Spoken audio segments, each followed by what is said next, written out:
এটাকে আমি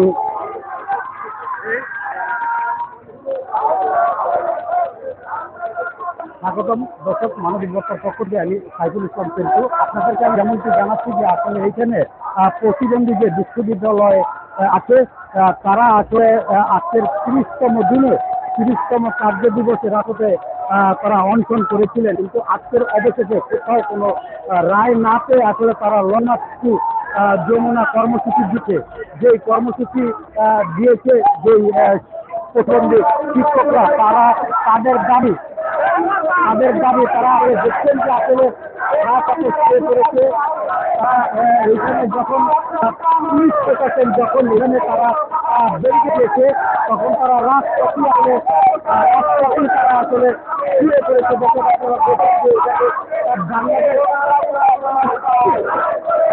বাংলাদেশ সকল যারা প্রতিবন্ধী শিক্ষকরা আছে তারা আসলে দেখছেন যে রাস্তা বন্ধ করে রাস্তার উপরে আসলে তারা শুয়ে আছেন তাদের দাবি আদায়ের লক্ষ্যে।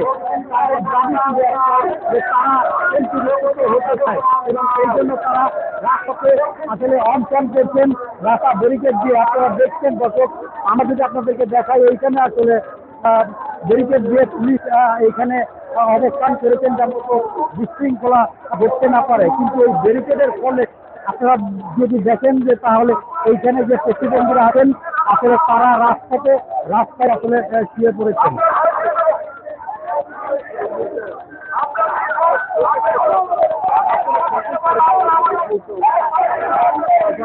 যে আসলে তারা কাপড়ের কাপড় পরে রাজপথে আসলে শুয়ে আছে এবং আমি আপনাদেরকে একটু দেখাচ্ছি।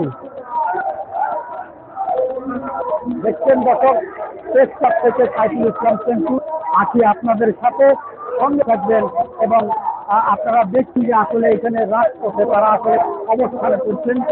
পুলিশ যখন তাদের ব্যারিকেড দিয়েছেন তখনই আসলে ঠিক সেই মুহূর্তে আসলে তারা আসলে এইখানে রাস্তায় শুয়ে রয়েছেন। আপনারা দেখছেন যে আসলে এইখানে আইন শৃঙ্খলা বাহিনীর অবস্থানে আছেন যাতে তারা কোনো বিশৃঙ্খলা তৈরি করতে না পারে, সেই জন্য আসলে তারা এখানে আপনারা দেখছেন যে আসলে ব্যারিকেড দিয়ে দিয়েছে।